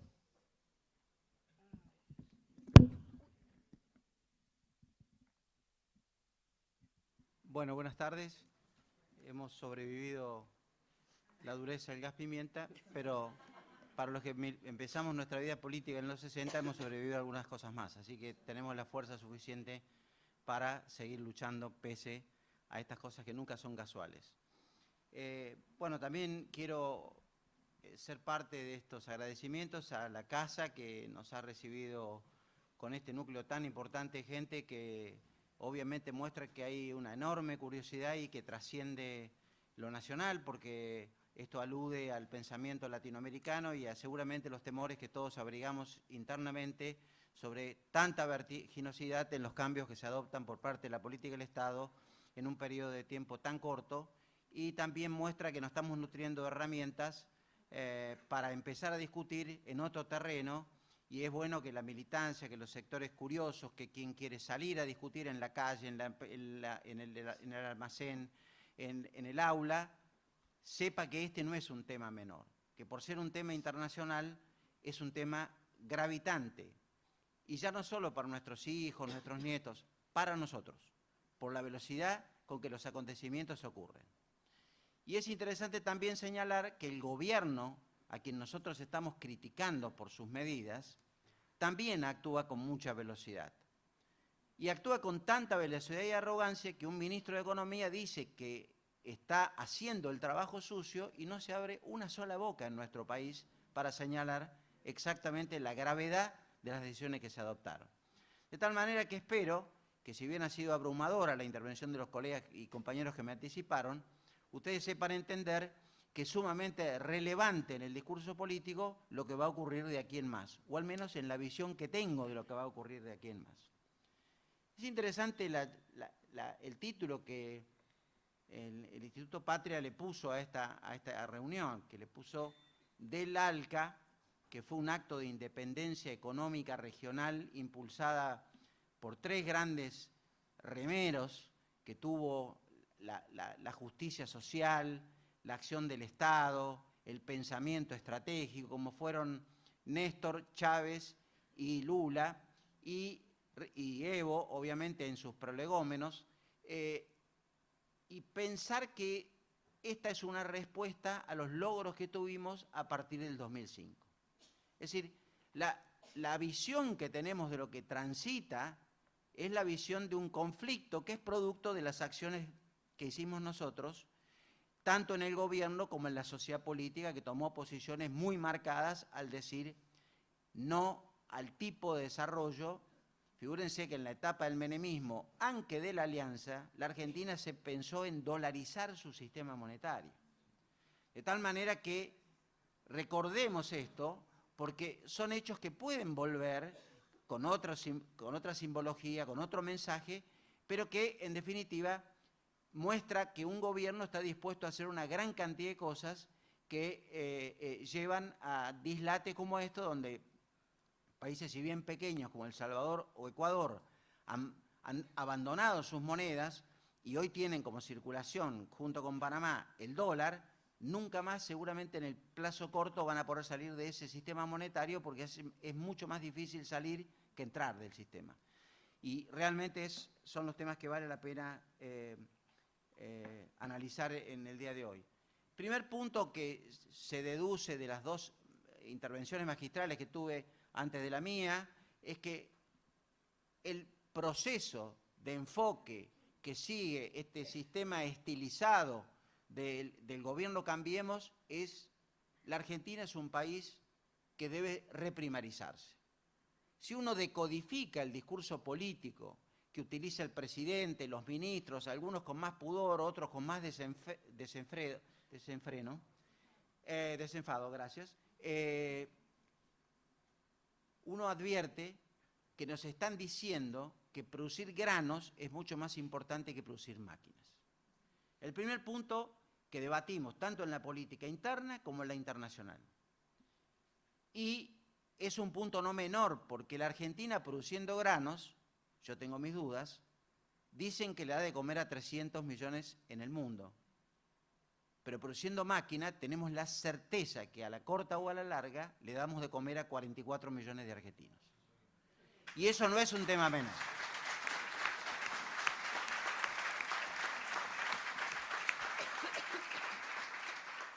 A propósito, no le iba a decir, para los que estamos acá, también hay una economía de la alegría, y es esta. Es que nosotros sentimos alegría cuando la Argentina inaugura una fábrica, cuando inaugura una línea de ferrocarriles, cuando la Argentina se integra soberanamente al comercio mundial y cuando hace acuerdos saludables para el conjunto de la sociedad. La economía de la alegría, que existe como disciplina en el pensamiento neoliberal, como es el que se está llevando aquí, es la economía para el Jockey Club. Nosotros no estamos de acuerdo con ese criterio y eso nos reúne y nos alienta para estar aquí, para pensar en cómo reforzamos nuestra alegría y no la de ellos. El segundo mensaje que quiero decir, y lo voy a analizar más adelante, yo fui parte del primer acuerdo, estando en el Banco Central, con el Banco Central de China, cuando establecimos la primera línea de swaps con el Banco Central de China por 10.000 millones de dólares. Era un secreto realmente, y cuando se hizo público, a nosotros se firmó en Medellín, en Colombia, con el Banco Central de China, que en realidad se llama Banco Central de la República Popular China, Banco del Pueblo de China se llama, que no es poca cosa, y además que tiene siempre unos presidentes que son extraordinarios. Voy a ir a relatar un tema que nos dijo el presidente del Banco Central cuando nos firmamos. Y nosotros, cuando salió la noticia acá, que era un poco más tarde que en Medellín, nos acribillaban los industriales, la UIA, estos señores que ahora se rasgan las vestiduras, que yo llamo industriales del campo, porque en realidad vendieron todas sus empresas para convertirse en grandes terratenientes, nos llamaban para decir: ustedes lo que van a hacer ahora es desindustrializar la Argentina. Bueno, quiero decir que este es un mensaje para los industriales. Nosotros intentamos hacer lo máximo posible para para hacer avanzar la frontera de industrialización. Avanzamos con logros, con errores, con un gran avance en términos de lo que significó darle tanto a los empresarios como a la clase obrera un norte. Este mensaje de la política doméstica más la internacional, que esta es una consecuencia de la visita de Obama y de los acuerdos con Estados Unidos, es un mensaje también a esos industriales. Por eso me alegro mucho que en simultáneo con este tratamiento que tenemos hoy a la visita de Macri a Chile, hoy se haya movilizado ESMATA de la forma que se movilizó para defender el proyecto industrial del desarrollo de industria argentina en materia de autopartes. Es decir, no es poca cosa que mientras alguien discute cómo abrir la economía más, cómo hacerla más dependiente en nuestra visión, hay una parte del sector de la clase obrera, de los organizados, del mundo del peronismo, de quienes adhieren al Frente para la Victoria, que estamos pensando que a esta economía hay que hacerla más industrial. Y vamos a dar batalla por tener una economía más industrial. A estos industriales que tenían mucho miedo porque hacíamos acuerdos con China, le estamos diciendo, ahora tengan miedo, porque con nosotros iban a tener empresas, con estos no van a tener empresas. Hay un punto muy importante en lo que estamos viendo en esta etapa, digamos. No es menor el mercado latinoamericano para nuestro sector industrial. Parte de nuestro superávit comercial en las manufacturas de origen industrial son producto de exportaciones que hacemos a esos países, aun cuando tengamos déficit con Brasil. Entonces, esta experiencia que hemos vivido en estos meses, donde Brasil está pasando por una crisis y ha dejado de consumir productos argentinos, nosotros hemos aumentado el consumo de productos brasileños, siendo Brasil colocador de excedentes no ubicables en su mercado interno.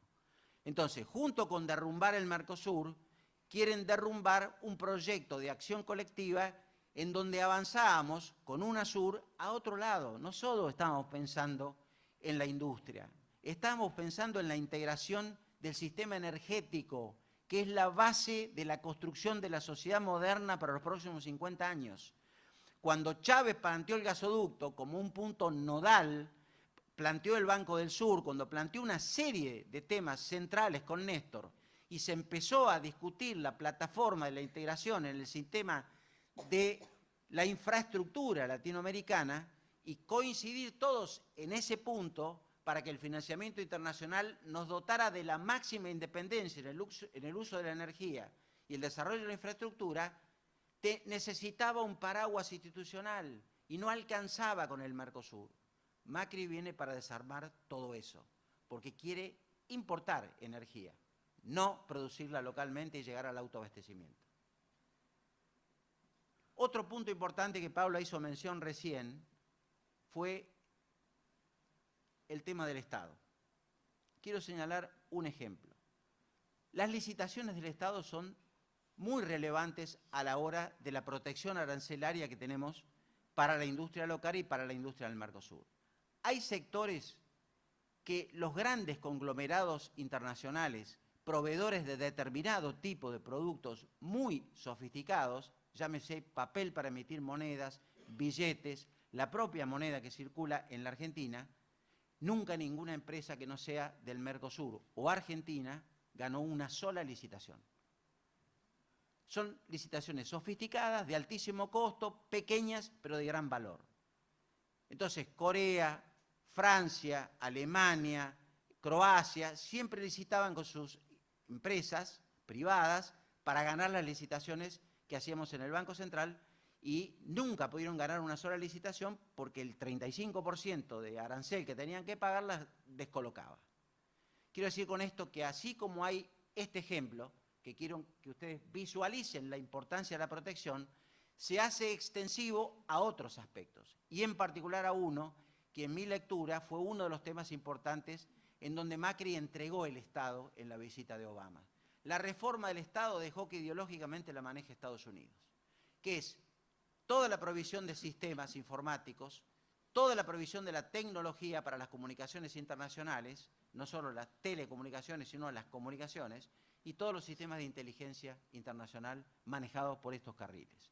Es decir, la supuesta reforma del Estado que quiere encarar el gobierno, la quiere encarar sobre la base de este vínculo subordinado que en definitiva, bajo el paraguas de la Alianza para el Pacífico, en definitiva lo que le dota es de mayor poder a Estados Unidos para poder participar en este aspecto, como lo señaló Paula, y que no es para nada menor. Y el tercero, que es muy relevante, es que vamos camino a una desregulación del sistema financiero en la Argentina para que precisamente el mercado de capitales de Nueva York sea el ámbito en el cual el gobierno, que tiene dos objetivos centrales en estos días, que es bajar el salario en dólares, y segundo, financiar lo que no puede hacer, que es bajar el gasto público, el desarrollo futuro con mayor deuda externa, lo haga en ese mercado y no permita que la Argentina utilice otros mecanismos para financiar aún la infraestructura que de otro modo lo hubiéramos hecho nosotros si pudiéramos contar con la alianza estratégica con China, que nada menos que ha creado ahora no solo el financiamiento a través del Banco de Desarrollo China, que se ha hecho cargo de una gran cantidad de obras en la Argentina que financia en forma directa, como las centrales en el sur, en la Patagonia, sino que además China ha creado con todos los países asiáticos y con la adhesión de más de 14 países como Inglaterra, bueno, Reino Unido, como Francia, Italia, Turquía, Egipto, Brasil, ha creado el Banco Internacional de Financiamiento de la Infraestructura. Un ente que maneja de entrada casi 200.000 millones de dólares para volcar como patrimonio, que significa que puede prestarlo 10 veces, para financiar el desarrollo de la infraestructura a nivel global, digamos. Hubiera sido el órgano de financiamiento del Banco del Sur para que el Banco del Sur canalizara localmente el desarrollo de infraestructura. Entonces, con esto quiero señalar algo muy curioso, que es que la Argentina, que no era parte de los BRICS, que no sabemos si va a ser parte de los BRICS, porque somos demasiado chiquititos y a veces imprevisibles, tenía un aliado importante cuando se nos abrió la posibilidad de empezar a negociar con los BRICS. Los BRICS son el ámbito de producción más creativo, porque integran lo que en el mundo, los BRICS es un nombre cómodo inventado por el JP Morgan para 4 países. Hay otro banco que le llama Águilas, y son 27 los países, entre los cuales está Indonesia, está Tailandia y marginalmente está la Argentina. Es muy lindo llamarlo águila, ¿saben por qué? Porque el águila vuela alto y mira muy lejos, mira el futuro. Y nosotros somos parte de eso, de ese grupo de países. Ahora, con esta decisión que toma el gobierno local e internacionalmente, le damos la espalda a esos aliados. Si yo le digo a ustedes Indonesia, probablemente muchos sabrán que es un país que está, obviamente, en el mundo de expansión, en el continente asiático, pero es un país que acaba de pasar en su Producto Bruto al Reino Unido de Gran Bretaña. Es decir, hoy Gran Bretaña, que es octavo, noveno en el mundo, ha sido desplazado por Indonesia, de tal manera que esas son las potencias con las cuales nos veníamos aliando nosotros en el esquema de política internacional de cooperación sur-sur que veníamos llevando adelante. No quiero mirar hacia atrás, poner los ojos y mirar por el espejo retrovisor. Miremos hacia adelante, porque mientras nosotros volvemos al pasado, llámese Estados Unidos, ellos, Tailandia, Indonesia, Vietnam, China, miran al futuro y establecen mecanismos de cooperación que nosotros estamos dando la espalda. Fíjense, nosotros establecimos un sistema no usado por pereza empresarial argentina y alguna nuestra desde el Estado, de pagos sin pasar por el uso del dólar en el comercio con Brasil. Y venía el pago en monedas locales con Uruguay y con Paraguay. Por cada empresa argentina que intervenía en el mercado pagando en monedas locales, había 14 empresas brasileras. Quiere decir que los brasileros eran más propensos a darle la espalda al dólar. Ustedes se preguntarán, ¿qué significa esto? Bueno, primero la enfermedad argentina, que es el amor al verde, digamos, que es algo muy difícil de combatir culturalmente, pero hay una, digamos, también está el bolsillo, porque todas las transacciones del comercio mundial que se hacen en Argentina, salvo los convenios ALADI, pasan por el mercado de Nueva York. Entonces, una pyme que exporta $40.000 termina pagando un costo por ese financiamiento de la exportación que le paga a bancos norteamericanos aun cuando se lo venda a Bolivia. Si establecíamos el sistema de pagos en monedas locales, cosa que China ha ido haciendo con 38 países que hay en toda Asia y con algunos países como el caso de Brasil, hubiéramos abandonado la esfera del dólar para ir avanzando en darle jerarquía a otras monedas. Es decir, Tal es la relevancia que ha tomado el renminbi o el yuan, como quieran llamarlo, chino, que hasta Japón se avino a hacer el intercambio en monedas locales, evitando el uso del euro y el dólar. Entonces, lo que quiero decir con esto es aterrizar en el verdadero problema. Y vamos a empezar con un tema muy interesante y muy simpático. Ustedes habrán visto que el gobierno llegó y dijo, bueno, vamos a desarmar la cooperación con China. Y empezó a anunciarle a las empresas que las represas de Santa Cruz no se iban a hacer con el financiamiento del Banco de Desarrollo de China, que la licitación estaba mal hecha, que había sobreprecios, etc. Cuando Macri fue, que no lo citó Juan Manuel, pero supongo que es por la cantidad de información que tenía y la velocidad con que hizo su exposición. Cuando fue hace muy poquito a Washington, 2 días después que estuvo Obama aquí, se entrevistó con el presidente chino. Siempre doy este ejemplo porque la reunión duró 30 minutos, que con el uso de traductores se remite a 15 o a 12, entre los saludos, los regalos, etc.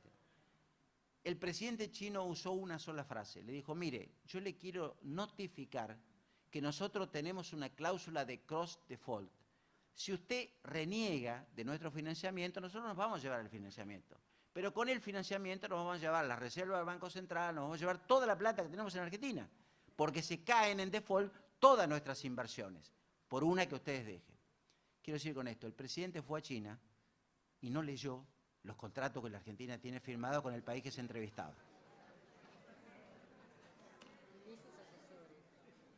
Ni tampoco la canciller, que aspira a un cargo de mayor jerarquía, que esperemos que tenga en cuenta estas cosas, ni tampoco de quienes tienen que armar la agenda y la formación del presidente ante cada una de esas reuniones. Yo tengo solo una duda que por ahí deja un cachito de alegría. A mí me parece que hay un hecho que ocurrió en los últimos días que no sé si va a ser todo tan fácil. El hecho que los ingleses hayan votado el apoyo al Brexit no es un tema menor. No es un tema menor. Es decir, si ustedes miran el costo que significa para Europa esa decisión de Inglaterra, del Reino Unido, de irse, que son enorme la cantidad de consecuencias que tiene, genera y dispara cambios muy importantes. Por ejemplo, uno de ellos es que debilita al mercado de Londres como jugador importante en el mercado de capitales europeo, porque es el máximo ámbito de negociación de las finanzas de Europa y uno de los 4 más grandes del mundo, probablemente el segundo o el tercero. Ahora, Londres, que tiene una historia de dominación del mundo solo reservada a los barquitos en este momento, pero que las finanzas juegan un papel relevante, especialmente en una ciudad tan importante como esa, como la ciudad de Londres, donde buena parte de la población vive de estos servicios, no se va a quedar cruzado de brazos. Por eso se habla que uno de los grandes beneficiados ha sido Rusia, y también se habla que Londres ya tomó contacto con China para decir, todo lo que ustedes no pudieron usar hasta ahora, como yo me voy a distanciar del resto de Europa, me voy a acercar a que ustedes utilicen este mercado de capitales, porque yo voy a necesitar que alguien le inyecte dinero, como en el pasado fue los famosos petrodólares, que no le iban a Estados Unidos, sino que usaban el mecanismo de los fondos de inversión de Londres para poder ir al resto del mundo. Esto genera un escenario distinto en términos de la integración internacional y también pone a Europa en un aprieto, porque nosotros no sabemos ahora con quién estamos negociando. No sabemos cuál va a ser el ámbito de negociación, no sabemos si Escocia va a querer siendo parte de la Unión Europea en los próximos años seguramente, tampoco sabemos si Holanda, como se rumorea en estos días, en la prensa internacional no convoca el año que viene a un plebiscito también para dejar la Unión Europea, y ya se habla nuevamente del Grexit, o sea que Grecia mira diciendo, bueno, yo estoy considerando la posibilidad que si bien estoy un poquito detenido en el tiempo, mañana me puedo ir. Y se empieza a hablar que hay comunidades políticas organizadas en los países más chicos de la Unión Europea que también se quieren ir de la Unión Europea. Entonces, esto va a traer consecuencias internacionales muy relevantes, a las que no me voy a detener ahora demasiado porque ustedes fueron convocados para otro punto, pero este no es un punto menor. Y no es un punto menor en la Organización Internacional de las Finanzas, en un país que vino luchando, como lo dijo Juan Manuel también en su introducción, de una manera denodada para resistirse a la financiarización del sistema mundial durante mucho tiempo. Nos desendeudamos, vivimos de otro modo la relación con el sistema financiero, no crecimos en endeudamiento, usamos las reservas para apalancar el crecimiento local. Cuando fueron remisos los ingresos capitales, se usaron las reservas para financiar el gasto y nos permitió mantener un nivel muy alto de empleo, permitió mantener un nivel de distribución de ingresos desconocido en los últimos 40 años y nos permitió mantener la esperanza de la Argentina porque teníamos soberanía sobre el manejo de la moneda. Este gobierno viene para entregar el manejo de la moneda. Y la Alianza del Pacífico debe ser vista en esa dirección, como parte del esquema de integración al sistema financiero internacional subordinado a la lógica de movimiento del capital-dinero, que es el que se administra en los mercados internacionales.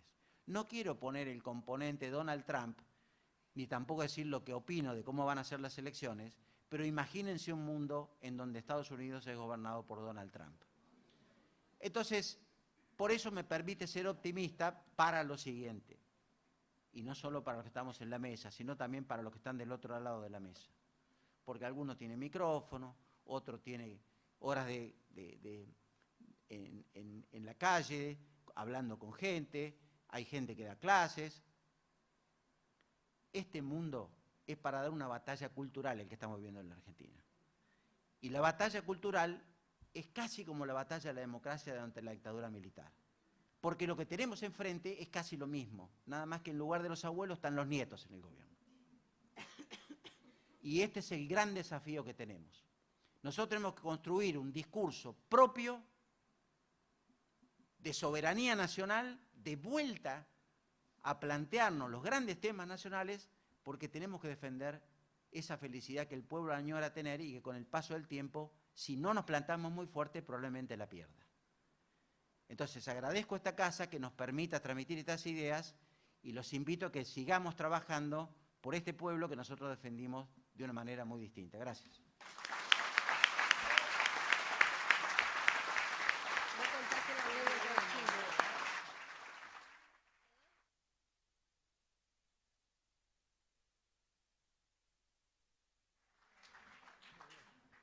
Bueno, vamos a pasar a las preguntas entonces. No sé si hay alguien para repartir el micrófono.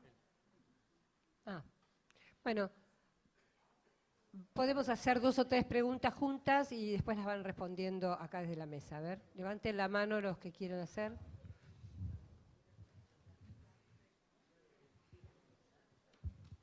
Bueno, disculpe, mi nombre es Cecilia. Yo lo que quería, estuve tomando nota y hacía mucho hincapié en la importancia del mercado latinoamericano, ¿no es cierto?, para fortalecer quizás la debilidad que hemos tenido en estos 12 años, tanto en Argentina, Brasil, Venezuela, es no haber fortalecido estructuralmente ese mercado interno para poder llegar al punto en que estamos hoy en día, donde tenemos derrotas. No somos vencidos, pero sí estamos atravesando un periodo de derrotas de lo que es los gobiernos nacionales y populares. Quizás una falta de profundización en los cambios estructurales. Quisiera saber si, no sé si me entendieron la pregunta. Sí, está claro. Yo digo, ¿no? Así contestan. Bueno, buenas tardes. No, yo básicamente más que una pregunta retórica sería, me gustaría saber qué tipo de inversiones, de qué tipo de inversiones habla Macri, porque verdaderamente de inversiones no productivas o inversiones de capital como fueron en los 90, que rompan todo tipo de barreras y vengan. En los 90 básicamente sucedió que muchas empresas eliminaban la competencia, comprando y fundiendo a las pymes acá, y eso era netamente perjudicial para el resto de la sociedad. Digo, me parece que de trasfondo tampoco se habla de la cuestión de el comercio. Firmamos un acuerdo con cualquier país del mundo, digo, ¿cuál va a ser el beneficio, si es que lo hay, para el resto de la población, ¿no?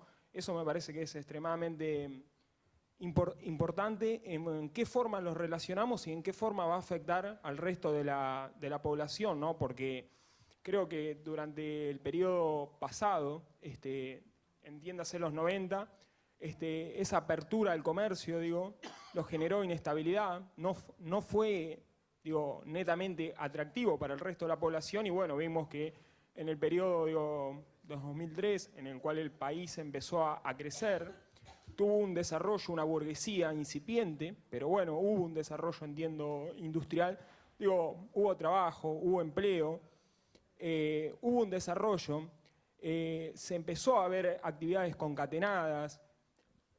Por otro lado, digo, también... Sí, ya te lo redondeo. Digo, también digo lo que es importante cuando uno dice de inversiones, digo, ¿qué tipo de inversiones? Como te decía anteriormente, que generen actividades concatenadas, digo, que permita desarrollar al personal argentino y no sean inversiones en el sentido, digo, como son en México, maquila, que son inversiones de rápido y pie flojo. Muchas gracias.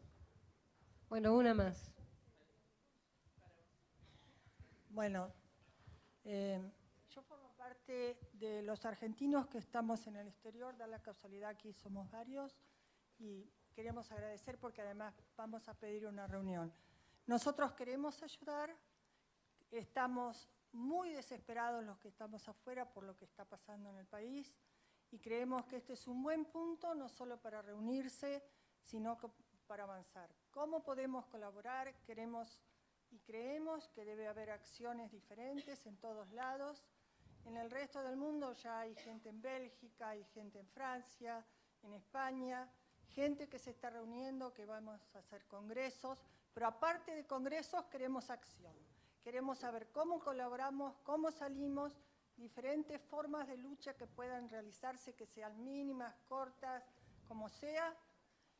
Todo lo que podamos en el exterior nosotros colaborar y repartir información, porque la situación es muy crítica. Creo también que tenemos que hacernos una gran autocrítica. Profundamente para nosotros, la presidenta Cristina va a seguir siendo nuestra presidenta, pero creemos que hay un montón de otros funcionarios que tendrán que volver o gente que tendrá que sumarse por algo mucho mejor.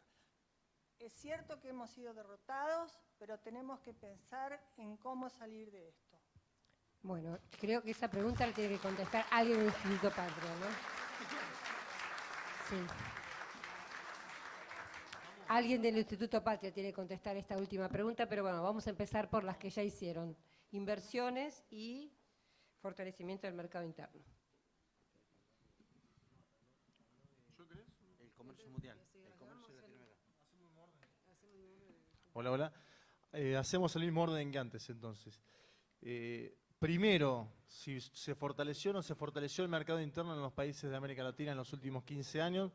Yo creo que hay un fortalecimiento del comercio interno, o del mercado interno, mejor dicho, en buena parte de los países de América Latina y el Caribe en los últimos 15 años. Esto es algo evidente. Lo que vamos a poder discutir, me parece, y está cada vez más claro, y tiene que ver con condiciones económicas. Ellos son especialistas, saben mejor que yo el tema, pero condiciones económicas que no se solucionan en 10, 15 años, es el cambio de la matriz productiva de América Latina y el Caribe, es dejar de solamente vivir de los commodities o de esperar el precio internacional del commodity para poder tener economías que subsistan. Este es un problema concreto, evidente, se ve con la caída en los precios internacionales del petróleo en algunas economías de América Latina y el Caribe, cómo incidió eso a nivel del presupuesto de cada uno de estos países. Y son gobiernos, la gran mayoría de los países petroleros que han perdido ingresos, son gobiernos post-neoliberales, pero por ejemplo, ahí se mencionaba el caso de México. Si vos vas al caso de México y analizás cómo impactó la caída de los precios internacionales del petróleo a Pemex, por ejemplo, bueno, tenés 10.000 despidos, una situación muy inestable en términos económicos que se combina a la vez con una situación política muy, muy compleja, como veníamos diciendo antes. Y ese puede ser el ejemplo. Ahí se preguntaba, ¿cómo sería en Argentina con TLC? ¿No? Era una pregunta que surgía. ¿Cómo sería en Argentina con TLC? Yo ahí siempre pongo el mismo ejemplo, que fue el mismo ejemplo que tomaron los presidentes en el 2005 para decirle que no al ALCA, que era el ejemplo del Tratado de Libre Comercio de América del Norte, firmado el 1 de enero de 1994, que ahora lo acaba de saludar Peña Nieto nuevamente, algo que es una locura en términos históricos, pero Peña Nieto acaba de saludar este acuerdo y atacó a Trump por ser aislacionista y por decir, bueno, si Trump no quiere vincularse con nosotros, por lo menos nos hemos vinculado en las últimas 2 décadas. Bueno, se ha vinculado a México de una forma grave para una buena parte de su población. Yo hay una pregunta que es sencilla, que es la misma que hizo Cristina Fernández en abril, el 13 de abril en Comodoro Pi.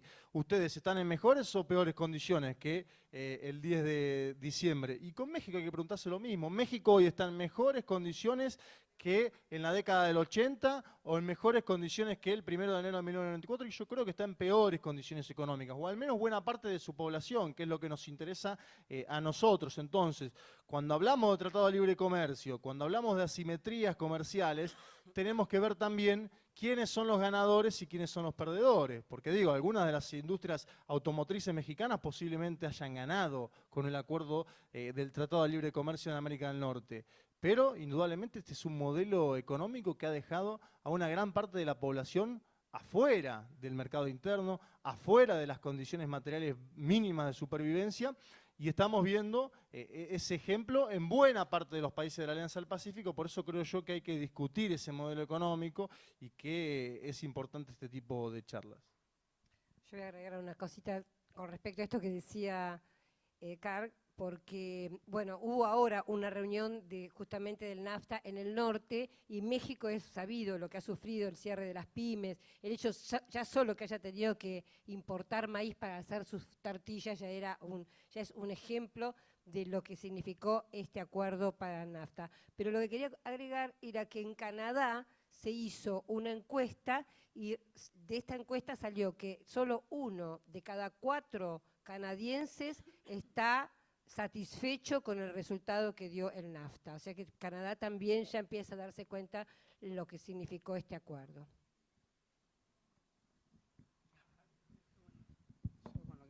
Con lo que me queda de voz y lo que nos queda de energía, a esta hora solo un par de cositas. Con relación al tema de haber fortalecido, que aparte no pude no ver la cara de quien preguntaba porque era una voz en el fondo, pero digo, cómo se podría haber fortalecido los lazos económicos y comerciales, que creo que es un gran desafío porque sin dudas eso requiere, además, fortalecer los lazos económicos y comerciales con los países requieren cuestiones económicas y voluntad política, las dos cosas.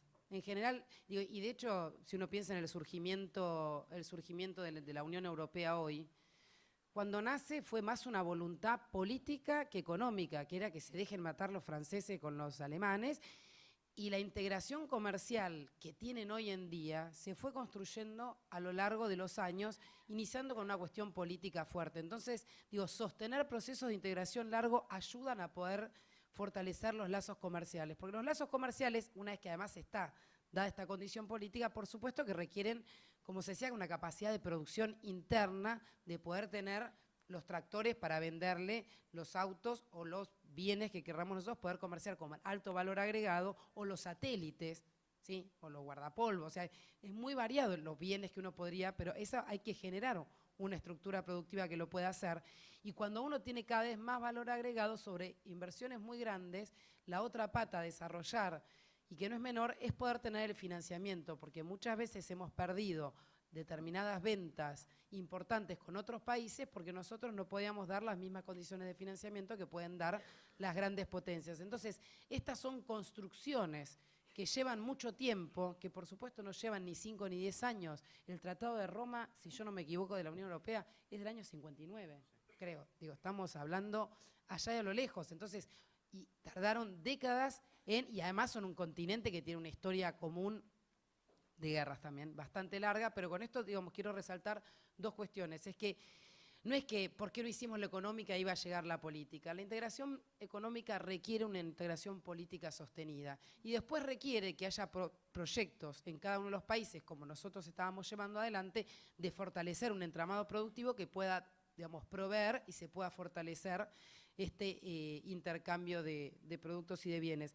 Y con relación a la inversión extranjera directa, quedó muy en claro el ejemplo de México y de cómo evidentemente no fue algo positivo en muchos aspectos en lo que hace al desarrollo económico y no al flujo de inversiones que viene. Y además porque creo que, si bien hay que dar debate sobre la inversión extranjera directa, qué tratamiento se le da, etcétera, yo creo que hay que tener en claro que, y los ojos, lo es importante es la inversión. Digo, y esto creo que nosotros mismos era la discusión que tratábamos de dar todos estos últimos años, porque más allá de que sea externa o que sea interna, lo que necesita un país para industrializarse, desarrollarse y crecer es inversión.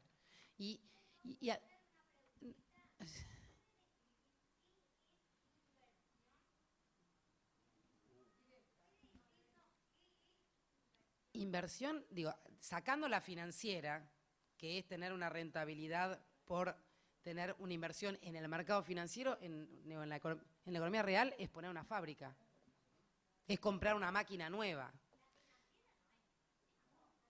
Sí, se llama, bueno, no importa.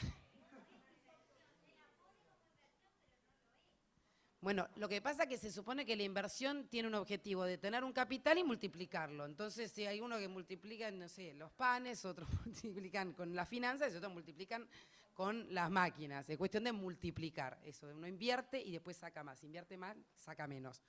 Pero bueno, volviendo un poco al tema de la inversión, que yo creo que esto no hay que perderlo de vista, porque lo importante, decía, perdón que me perdí, es la inversión, porque en los años 90, en el momento en el que además hubo un gran ingreso de inversión extranjera directa, a diferencia de un par de décadas pasadas y sobre todo el 80, y que se hablaba todo el tiempo de la importancia del ingreso de inversión extranjera directa, la tasa de inversión sobre PBI, es decir, qué parte del Producto Bruto está explicada por la inversión, tuvo un promedio de 18%.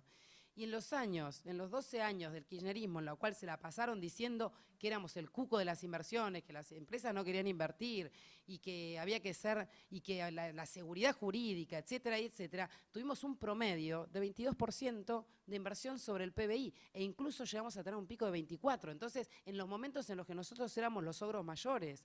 Entonces, en ese sentido, y ni hablar de la inversión extranjera directa que recibió China con un marco excelente de seguridad jurídica. Entonces digo, ¿qué es lo que le importa a la inversión? Poder tener ganancia, poder tener mercado. Entonces, en ese sentido, me parece que el debate que tenemos que dar a veces no es tanto la inversión extranjera directa, sino la inversión. Nosotros necesitamos una lluvia de inversión. Ahora en dólares, porque hay un problema macroeconómico, o puede haber, o viene a responder a otro problema, que es el ingreso de dólares y la restricción externa. Pero para el desarrollo de una economía, lo importante es la inversión. Y los países se han desarrollado en la historia del mundo con inversión propia en general, sumada a la inversión extranjera. Lo digo para que nos centremos en lo importante. Bueno.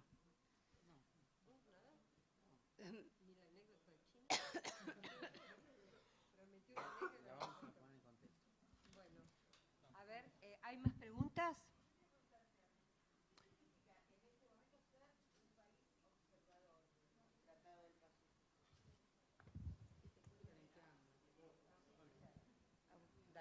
Sí, a ver. No, ¿qué significa ser un país sí, observador? Te escuchamos. Hay miembros Gracias. plenos y miembros observadores. La Argentina tiene observación del Acuerdo del Pacífico desde que llegó el gobierno de manera formal. Antes era invitada, iba personal de menor rango de Cancillería, toma nota, informa a la Cancillería y la Cancillería sabe qué está pasando del otro lado. En esta ocasión, Argentina solicitó como miembro observador para ir generando el clima, viendo si la sociedad acompaña eso, que significa avanzar en términos de la Alianza del Pacífico y desandar el camino anterior. Es un proceso de prueba y error. En la medida que es observador, los otros presidentes te van a congraciar, te van a invitar a un buen cóctel, te van a decir que eso es lo mejor del mundo, etcétera. No sabemos si lo mejor del mundo para ellos o para nosotros. Probablemente sea para ellos. Entonces, es solamente esa función, no vota en las reuniones, no toma decisiones de fondo, y es el punto, digamos, dicho en palabras muy simples, la diferencia entre un miembro y otro. Es una señal. Acá hay Gonzalo Carvajal, que es del Instituto Patria, va a responder la pregunta de la persona que dijo que vivía en el extranjero, que querían ayudar, que querían organizarse. Bueno, cómo podían hacerlo a través del Instituto Patria. Así que, Gonzalo.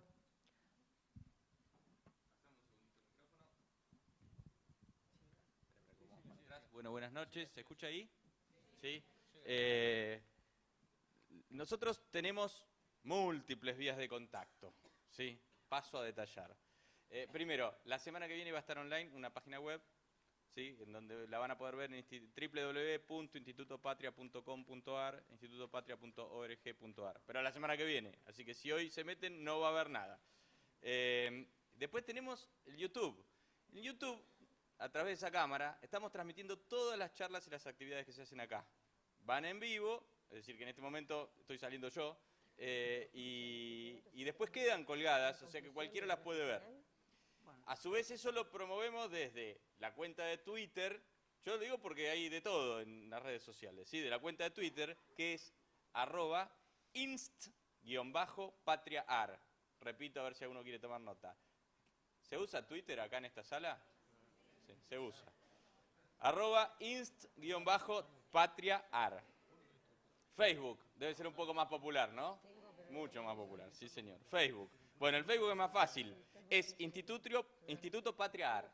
Le ponemos AR al final, porque algunos vivos crearon algún otro Instituto Patria y esas cosas, bueno. Ustedes fíjense cuando busquen que van a tener como un circulito azul con un tilde. Eso quiere decir que es un sitio verificado, certificado, que es correcto, que corresponde, que no es una copia, no está falseando, digamos, no se está haciendo pasar uno por otro. Después Instagram, me parece que menos acá. Instagram, alguno debe haber. La cuenta de Instagram es instituto.patria, ¿sí? Por mail, eso debe ser bastante más común. Y patria, y de instituto, y patria80@gmail.com. No me pregunten por qué es el 80. Y patria80... ¿Por la dirección, ustedes creen? Por la dirección. Es por la dirección. Y patria80@gmail.com. Y el que seguro tenemos casi todos, que es el teléfono. Así que el teléfono, que es 011-5275-5830. Quiero decir, cada una de estas redes tiene una utilidad. Si ustedes llaman al teléfono para preguntar dónde está el video, va a ser difícil que lo orientemos. Si uno quiere ver el video, va a YouTube. Si quiere hacer un comentario sobre la charla, el tema de Facebook es muy útil porque se generan rápidamente comunidades a partir de comentarios. Entonces uno comenta, el otro lo responde, gente que ni se conoce o gente que se conoce. El teléfono y el mail para comunicaciones directas con el instituto, con la gente que es, digamos, la gente que hace la parte de asociar a los futuros asociados y asociadas, que seguramente hay muchos por aquí. A veces para buscar información, el teléfono no es muy útil porque probablemente es más fácil entrar al Facebook y a partir de la semana que viene, cuando tengamos nuestra página, estará toda la información de la programación de actividades.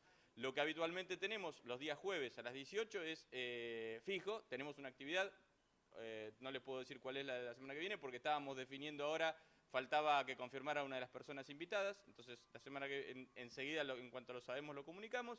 Los jueves es fijo y luego martes, miércoles puede haber alguna actividad. En este caso el martes que viene, el martes 5 se presenta también a las 18 una revista y le paso a Paula que es responsable de la edición de esa revista, que le va a contar de qué se trata. Muchas gracias.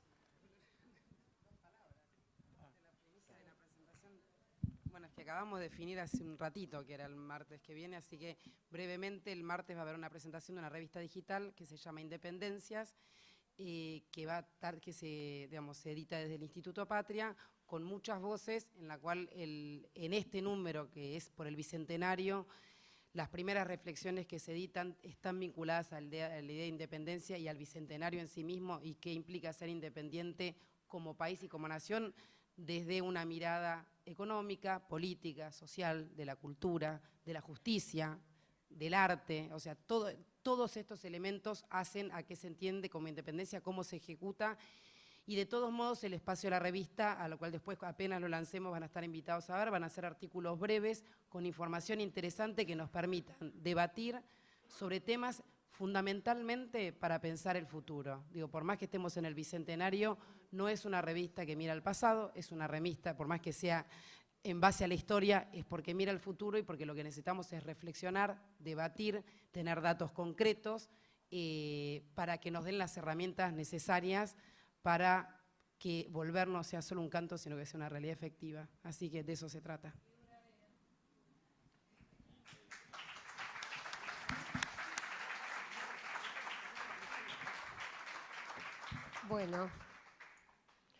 Bueno, la última ronda de preguntas y después cerramos ya. ¿Hay alguien más?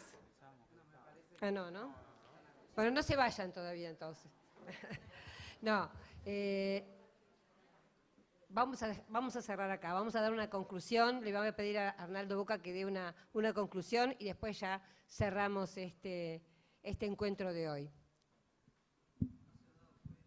Bueno, muchas gracias.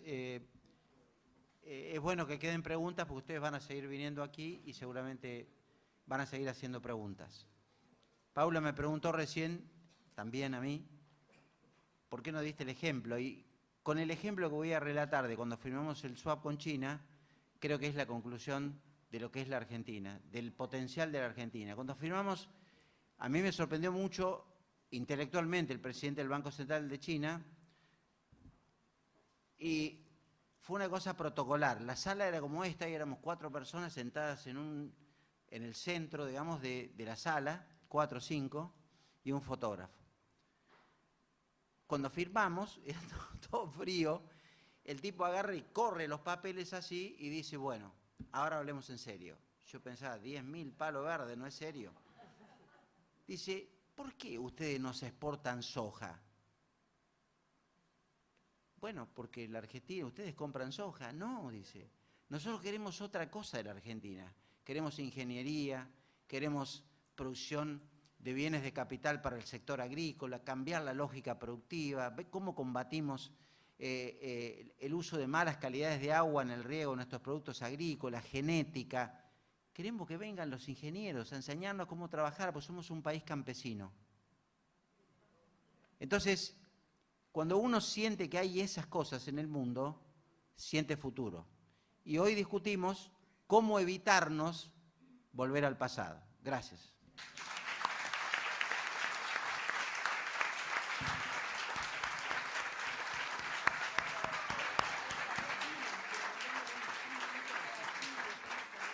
Bueno, muchas gracias a todos. Gracias a Orlando Barone, estaba también Sandra Russo, muchos colegas. Y los invito a todos a seguir con las charlas del Instituto Patria. Muchas gracias.